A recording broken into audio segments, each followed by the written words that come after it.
Hi guys! Welcome back to my channel. For today's video, samahan niyo ako at pupunta ako sa Hands of Senses dito lang sa Mercedes Pasig kasi magpapa-warts removal ako. Yes, first time ever ko gagawin yan. Although nakikita ko yung mom ko and sister ko na nagpapa-warts removal din before pa. Wish me luck guys kasi sabi nga nila, masakit yun. Pero may anesthesia naman, so let's see. So ang papagawa ko is face warts removal. So medyo kinakabahan ako.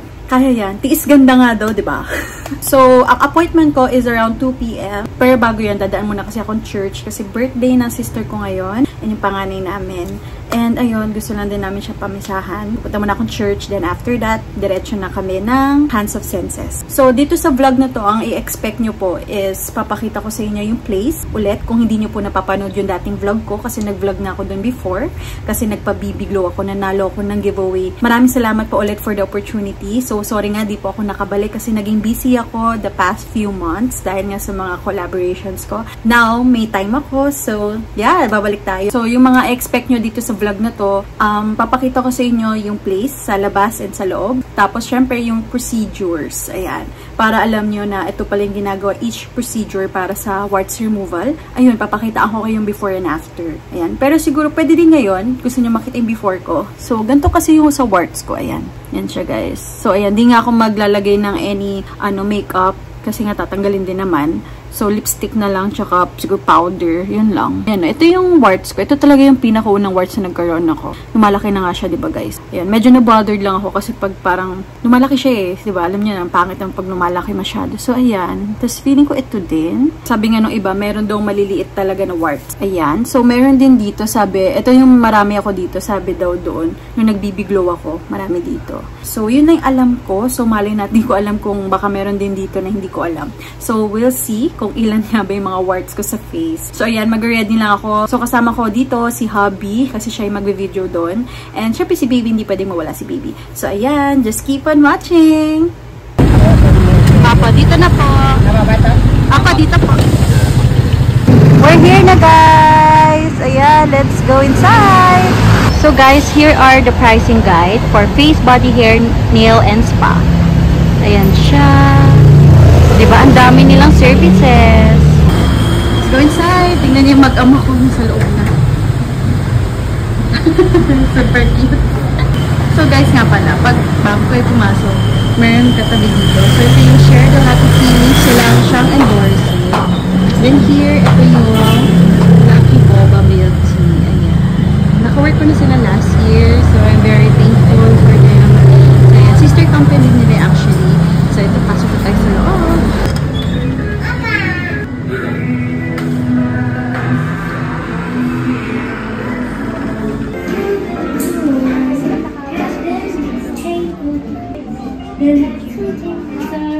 Here guys, so dito ako nakahiga no last time for the BB Glow. So yan, dito ulit ako. So may tatlo pa silang, ay dalawang vacant pa dito. Ayan, I love the place.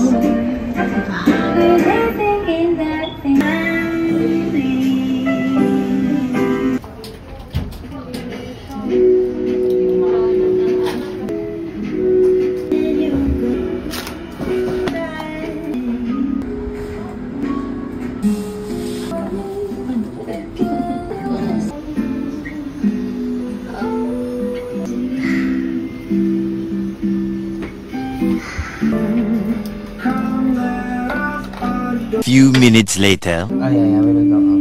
Wait lang natin si mama. Relax lang po yung mata.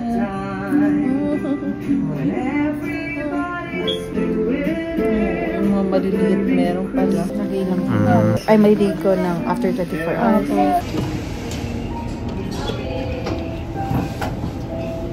Hi guys! So, gabi na guys. And hindi ako nakapag-end ng vlog kanina pagkarating kasi nga may celebration din kami dito sa bahay. So, ito yung aking current face. Ayan, super oily na ako guys. At syempre, hindi siya pwedeng basain. And sabi nila, pwede na akong maligo or basain after 24 hours, which is tomorrow. Pero, parang mas gusto ko pang medyo tagalan. For me lang ha. I mean, okay naman yung ganun tomorrow. Pero, for me, gusto ko pa siyang anuhin kahit siguro 2 days. Ganun. Kasi ano talaga siya, baka magkapeklat. Pero, advice naman nila na pwede na. So, it's your choice lang. And ito nga, binigyan nila akong ganito. So, it is worth 200. Ito yung hydrocortisone or cortisone. Yan, cream.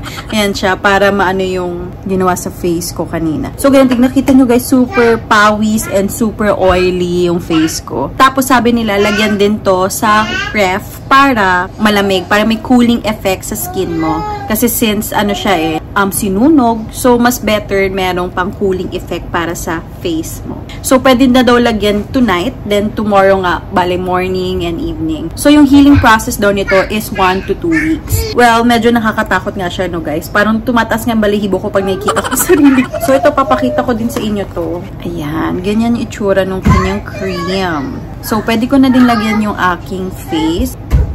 Tapos, ang paglagay daw is dampi-dampi lang. Ganyan lang. So, lalagyan ko lang each. Ang dami pa naman ito. Fairness yung process na paggawa sa akin sa buong face ko lang. Ano siya? Hindi siya umabot ng 1 oras. Ay yung kanyang procedure. Para maglalagay sila ng anesthesia babad mo for 25 minutes. Then, after that, pwede na mag-start. Tapos, parang ang bilis niya magawa yun sa face ko. And kasi, diba guys, syempre, depende yun sa kung gaano kadami yung tatanggalin sa face nyo na warts. So, sa akin, fast lang. Parang less than an hour. And ayun nga, syempre, wag pusutin, wag or anything hawakan na pag ganun. Naku, ina-imagine ko nga yung anak ko kasi sa morning nagigising pa naman siya. Pero sa ngayon natatakot siya sa face ko. Mga ganun siya. Ganyan siya. Diba? Ang dami pala guys. So, better pala talaga na magpa-warts removal. Kasi dumadami nga siya. From face, sa neck, and sa body. So, yan, by the way, yung sa face nila, sa Hands of Senses Pasig, ay worth 1,000 pesos. Ayan. So, next target ko nga is sa sa neck. So, ito daw ay 1,100. So, ayun, mag-ano ako ng budget for that. So, just keep on watching guys kasi sa mga next videos, ipapakita ko na sa inyo yung after ko maligo. Or ipapakita ko sa inyo yung the whole healing process dito sa aking face warts removal. The next day. Good morning guys! Ayan, ito na yung face ko. Actually, ganyan pa naman din. Ayan. Alam nyo ba guys, pagkagising ko talaga, tinitigan ako ng anak ko, ginagano-gano niya ako. Sabi niya, parang nagugulat siya sa mukha ko.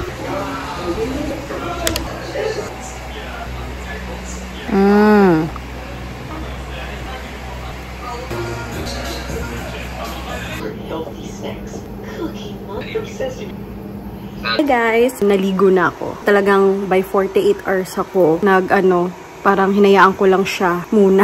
Tapos ngayon naligo na ako after 48 hours. So, ayan na po siya. Dry siya. Tapos yung ibang part, medyo nawala na yung black niya. So, ngayon maglalagay naman ako ng cream. So, yun nga. It is morning and for morning and evening. So, nilagay ko siya sa ref para malamig. Yan. Ang lamig. Ang sarap. Ang sarap sa feeling nung nakaligo na. Kasi grabe yung oily-oily na face ko.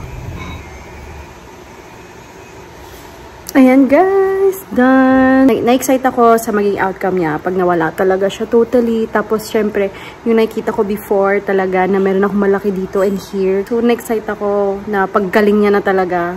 Parang, clear skin. Charet. Several days later. Hi guys! Kakatapos ko lang maligo. So today, 1 week na ngayon, nung after kong magpa-warts face removal. So tingnan nyo guys, konti na lang siya and lumiit siya, no? Tapos nawala dito, ayan. Tapos medyo reddish lang konti. Tapos dito din, ayan, medyo madami-dami pa. Unlike dito, but lumiit na siya and nagda-dry na nga. Ayan. Pero guys, sa ngayon, nafe-feel ko, wala pa ako any na nilagay na cream today. Lalagyan ko pa lang sana. Pero medyo mahapdi yung dito ko. Tapos nang babalat nga yung face ko. And I think it's normal kasi nga syempre sinunog yung face mo, 'di ba?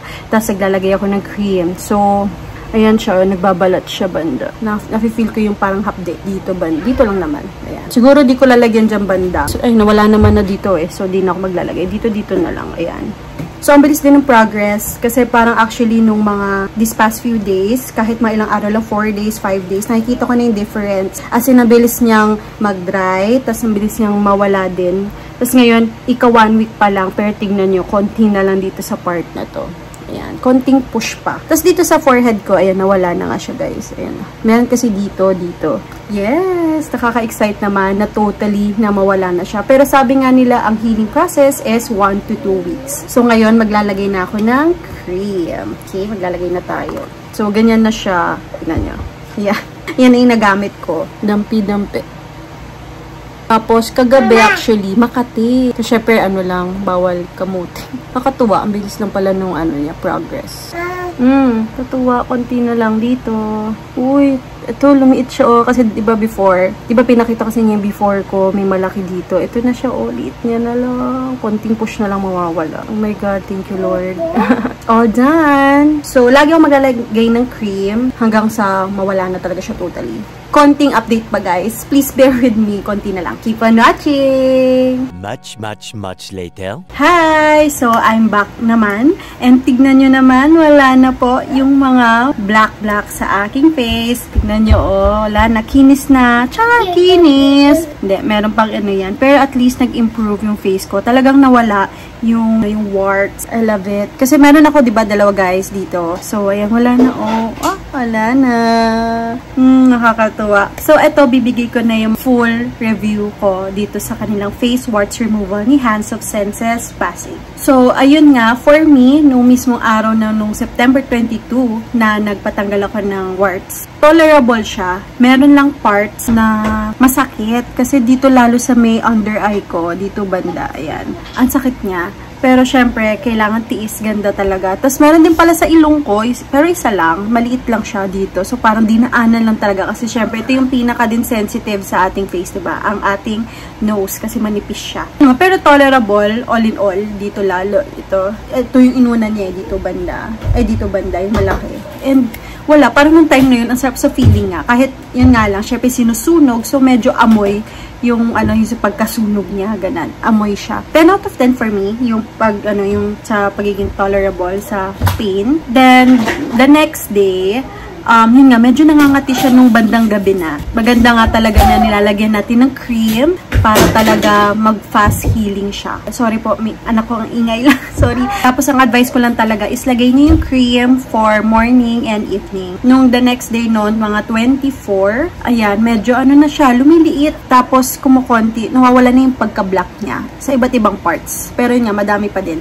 Pero at least, umuunti-unti siya. May progress siya. Mga following days, nagda-dry, lumiliit, ganun. Tapos paunti-unti, nawawala na rin yung mga black. And finally, October 2 ngayon, guys. And tignan nyo, eto na talaga siya. Talagang yung niya, healing process is 1 to 2 weeks talaga. Pero sa akin, before 2 weeks, nawala na talaga siya totally. So, yun, natutuwa nga ako kasi wala na talaga siya. Yung parang lagi kong wino-worry dito na lumalaki. Tapos kapag syempre kada makeup mo, ganyan, or tanggal mo ng makeup, ganyan, parang iniiwasan mo yung mga warts, diba? Pero ngayon, wala na. All clear na talaga. Mas nalas yung pag-worry ko sa face ko. Ayan. And sa ngayon, di pa rin ako nagsi-skincare. Siguro after 2 weeks talaga para sure. Kasi since sabi nga nila, 1 to 2 weeks. So, kahit wala na akong parang black dito or what, siguro nasa healing process pa din ako. So, siguro after 2 weeks talaga para safe. Ang ganda na experience ko with Hands of Senses Pasig with their warts removal. Sobrang, hindi siya hassle.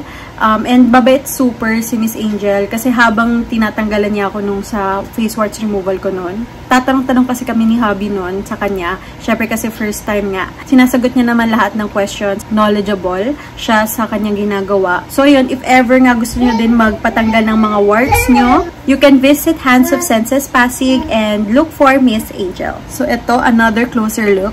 Ayan, tignan niyo. Nawala. Ayan. Diba?